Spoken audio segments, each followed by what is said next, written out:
حج کا پہلا مقصد ہے امتثال امر الہی، اللہ کے حکم کی تعمیل کرنا اور اپنے ذمے جو فریضہ ہے اس کو ادا کرنا، اور اس پر اس نے اجر بھی رکھا ہے۔ جس شخص نے حج کیا اور اس نے کوئی ایسا عمل نہ کیا جس سے منع کیا گیا ہے، رفث اور فسوق، تو وہ جب واپس پلٹتا ہے تو ایسے ہوتا ہے جیسے ابھی ماں کے پیٹ سے جنم لیا ہو۔ اس کے سارے گناہ معاف کر دیے جاتے ہیں، اسے مستجاب الدعوات بنا دیا جاتا ہے۔ گھر پہنچنے سے پہلے حاجی جس کے لیے دعا کرے اللہ اس کی دعائیں اس کے حق میں بھی قبول فرماتا ہے۔ تو زندگی میں ایک مرتبہ حج فرض ہے، اور وہ بھی اس پر جو صاحب استطاعت ہے، اور اگر اللہ بار بار یا ہر بار نصیب فرمائے جب تک اس کی صحت استطاعت ہے تو یہ بھی ایک اچھی اور بہتر بات ہے۔ حج کا دوسرا مقصد رضا الہی کا حصول ہے، اور یہ حج کے علاوہ ہر نیک عمل کا مقصد ہے۔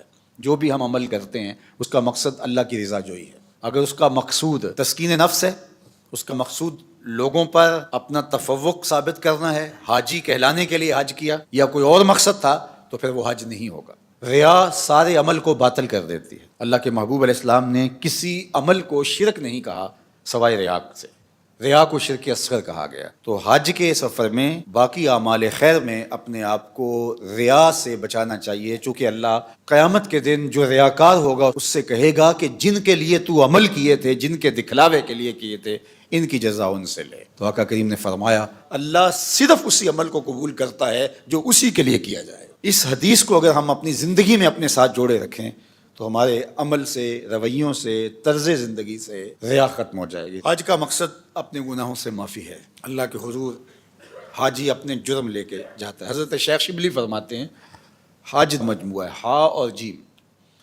فرماتے ہیں ہا کا مطلب ہے حلم اور جیم کا مطلب ہے جرم۔ تو گویا حاجی بارگاہ ایزدی میں جا کے عرض گزار ہوتا ہے مالک تیرے حلم کی مثال نہیں اور میرے جرموں جیسے جرم کسی کے نہیں۔ تو حلیم کی بارگاہ میں ایک مجرم اپنے جرم لے کے آیا ہے تو وہ اللہ کی چوکھٹ پہ اپنے گناہوں کو رکھ دے۔ تو حج پھر ایک ایسا عمل ہے کہ جس کے نتیجے میں بندہ ایسے ہوتا ہے جیسے ابھی ماں کے پیٹ سے اس نے جنم لیا۔ تو گناہوں کی معافی کے لیے حج کیا جاتا ہے۔ حج کا ایک مقصد اجتماعیت کا عملی ظہور ہے۔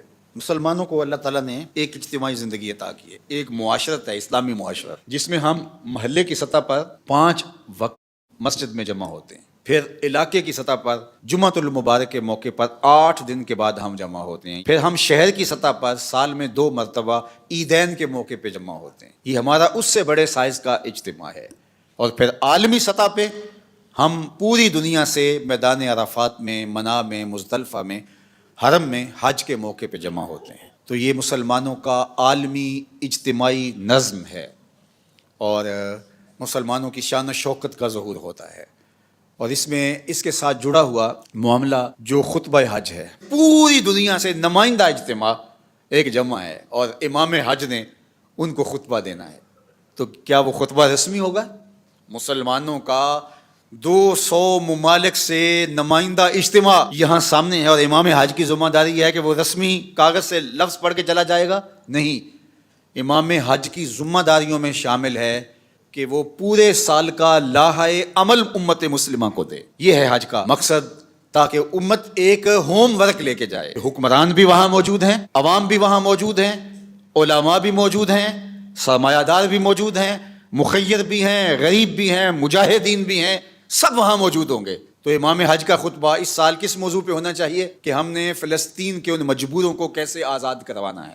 اس میں حکمرانوں کی ذمہ داری کیا ہے، علماء کی ذمہ داری کیا ہے، امراء اور مخیر حضرات کی ذمہ داری کیا ہے، مجاہدین کس طرح کام کریں، اس کو ایک مربوط لاحہ عمل تیار کر کے لوگوں کے سامنے رکھنا ہوگا، ایک ہوم ورک دینا ہوگا۔ اس وقت الحاد کا فتنہ ہے، اور جو فتنے امت کو درپیش ہیں، اس وقت ہم باہمی افتراق کے اندر مبتلا ہیں، انتشار میں مبتلا ہیں۔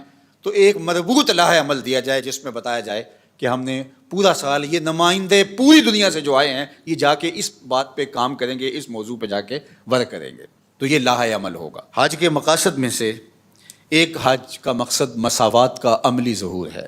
یہ جو فلسفہ اسلام نے دیا ہے کہ تم میں سے کوئی اس بنیاد پر کسی سے کمتر نہیں ہے کہ اس کا رنگ سانولا ہے یا کالا ہے، کوئی اس بنیاد پر کسی سے کمتر نہیں ہے کہ اس کے پاس پیسے تھوڑے ہیں، یا کوئی برتر اس لیے نہیں ہے کہ اس کے پاس دولت کے انبار ہیں، بلکہ بنیاد کیا ہے؟ تقوی بنیاد ہے۔ بات لمبی ہو رہی ہے۔ عالمی رابطوں کا ذریعہ ہے حج۔ دنیا بھر کے علماء صلحاء وہاں جمع ہوتے ہیں۔ کاش کہ اس طرح کا کھلا انتظام ہو، جس طرح ہمارے یہ کمیٹیاں بنی ہوتی ہیں، علماء کے علماء سے رابطے ہوں، تاجروں کے تاجروں سے رابطے ہوں، اور حج کے لیے تمام ملکوں کے سفیر جائیں، ممکن ہو تو تمام ملکوں کے عمرا جائیں، ان کے آپس میں رابطے ہوں، وہاں مشترکہ اعلامیے ہوں، تو ہمارے آدھے مسائل تو اس سے ہی حل ہو جائیں گے۔